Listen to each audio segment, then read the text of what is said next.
Wonderman Ep4, Doorman. What the fuck was that? They could have truncated a lot of that, but if they wanted this to be a full half-hour, 32-minute episode, that should have been the pilot right there. Yeah. Because we most of the episode is about fucking Doorman, which could have been truncated by 10 minutes, 10 to 15 minutes, and then you see the actor, Simon, walk off, But I'm just like, it was way too long. The backstory on the Doorman was way too long. They could have done some quick... They did the whole episode on him. Yeah. Episode 4. In the middle of... Yeah, what the fuck? Eric? I mean...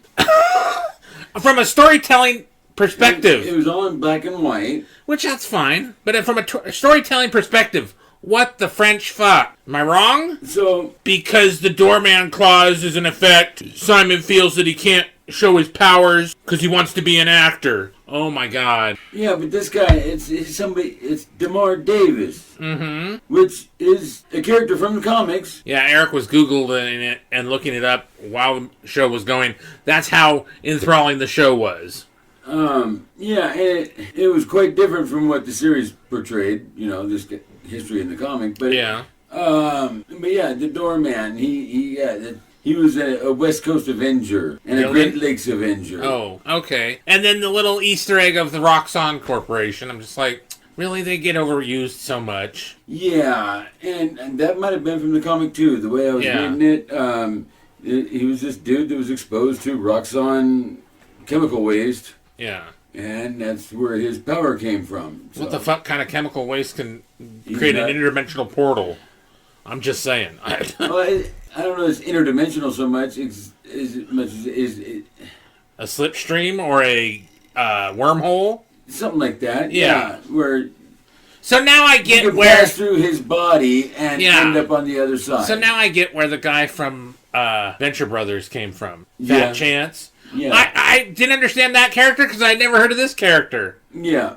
And okay, but what the fuck? I just don't see where this is going in the series. I think this is why he has such angst about everything, is because he can't be his superhero self because the white man's keeping him down. I don't know. Fuck. It just seems so... Yeah, but what does that have to do with Wonder Man? Because he's Wonder Man, so he can't... No, he's not. He's Doorman. Yeah, but what does Doorman have to do with Wonder Man?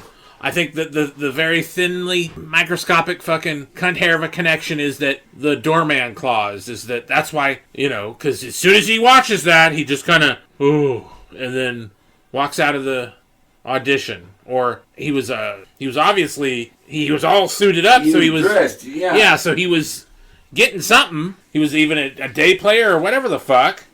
Yeah, like doing scrubs or something. Mm-hmm. He was wearing scrubs, and he just walks out. But yeah, what the fuck does this have to do with Wonder Man? And past that, why would any issues with this Doorman generate like this blanket, issue with? Well, because that fat black fuck, folk getting roles. Yeah, because that fat fuck disappeared. That horrible person who I don't like, who's also going to be doing. He's the one who's going to be writing the fucking Spaceballs too, which I'm just like, ugh. But you're still trying to wrap your head around all of it, huh? According to this, the way he went was that he had his doorway power, and he was working as a bouncer at a club, and it was like overcrowded to capacity, and a fire broke out, and he saved everybody by having them all pass through him. Yeah. And next thing you know, he's this big celebrity guy that is. Yeah. Did we have to see him throw up at the end? Because I just don't like that. I don't ever like that. Right. Throw up. What, just vomit. Yeah. Yeah. You don't like looking at somebody vomiting. Yeah. Yeah, nobody does. But yeah, well, I'm sure there's a kink somewhere for it, but yeah. I mean, that vomit bit was clearly the reason why the dude didn't come out the other side of him, and he's still stuck in there somehow. And what is he stuck in? Is it interdimensional, or is it a pocket universe? Is it like Cloak, where you get into the when you get into his cloak, you get lost in there? That's an interdimensional. That's a whole different deal. Yeah. So, what the French fuck? Does this make you want to watch the next episode?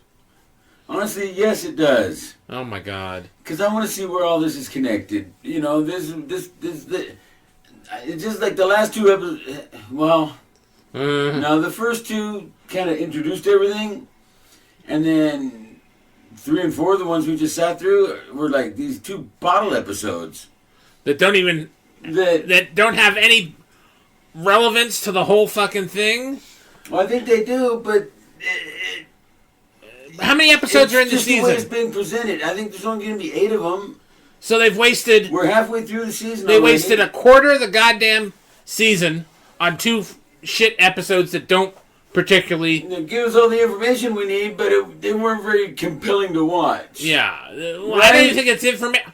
I still say that episode 3 was unnecessary because you can obviously tell that's what the thing is because he didn't bring up his family, he didn't talk about his family. If you don't talk about your family, then you don't have a family, or there was problems or trauma or whatever the fuck. And obviously, since he's Wonderman and he's trying to keep it secret, which is what we learned in the first episode, right? It was spinning wheels, and this one is a wheel spinner too. So yeah, I guess so. Yeah. Yeah. Well, I'm not interested, but fuck it. Yeah, I want to see how all the starts to come together. It sure seems like there was. Do you think it's going to come? It doesn't seem like it's way underdeveloped. Like, I mean, it could have been developed a little better than it was, but it doesn't seem like it's way under. Like some of them. This is raw fucking fish. This isn't sushi. This is just undercooked fucking fish. Because it looks like it's all going to come. I think that's a misdirect. I think your comic book senses are tingling and thinking, oh well, this is the way it's going to go, and then they're going to do a fucking Shyamalamala fucking subvert your expectations and really fuck the couch up. You know what? What it is that growing up and being a lifelong reader of the comics and stories like this, you get a sense of where they're going to go, and you're not surprised when they go that way. It's still fun to see how it all plays out. Yeah, but right there, I'm not having fun seeing this play out. Right. That's the problem. You should be enjoying it. And the thing is in some of his contemporary work, they didn't grow up reading the comics, and so they don't got that whole. Yeah. And I don't want to call it a formula. But but there is a ebb and flow. It's a genre. Yeah. It's the ebb and flow of storytelling, and they don't know how to do it. Formulaic to a point. Yeah. And comics used to be very formulaic. Every issue was self-contained. They're still formulaic. Remember, the '90s was just tits and ass, and then it got grungy, and then it got it used to be, and that. So I'm just, tell us what you think.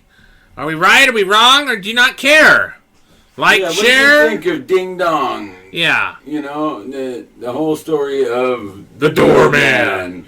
Yeah, I like the Doorman and the Tick. Right? My Doorman sense is tingling. There's a sidekick trying to get in here. Yes. Fucking great. I loved it. Tell us what you think. Like, share, subscribe. Bye-bye.